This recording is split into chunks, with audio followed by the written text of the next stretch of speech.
வணக்கம் குழந்தைகளே. ஒரு அழகான கிராமத்தில் ஒரு பாட்டி வடை சுட்டுக்கிட்டு இருந்தாங்க. அந்த பாட்டி வடை சுடுறத ரொம்ப நாளாக ஒரு காக்கா மரத்தில் உட்காந்து பார்த்துக்கிட்டு இருந்தது.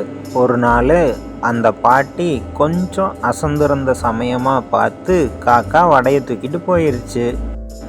அப்போ அந்த வழியாக ஒரு நரி ஒன்று வந்துச்சு. அது ரொம்ப பசியோடு இருந்துச்சு. அது மரத்தில் காக்கா ஒரு வடையோடு உட்காந்துக்கிட்டு இருக்கிறத பார்த்துச்சு. இந்த வடையை நாம் எப்படியாவது சாப்பிடணுமே அப்படின்னு யோசிச்சிச்சு.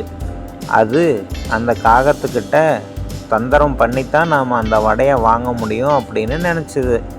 அதே மாதிரி அந்த நரியும் அந்த காக்கா கிட்ட போய் மெதுவாக பேச்சு கொடுக்க ஆரம்பிச்சுது. அந்த நரி சொல்லிச்சு, ஏய் காக்கையே, நீ ரொம்ப அழகாக இருக்க, எனக்காக நீ ஒரு பாட்டு பாட அப்படின்னு கேட்டுச்சான்.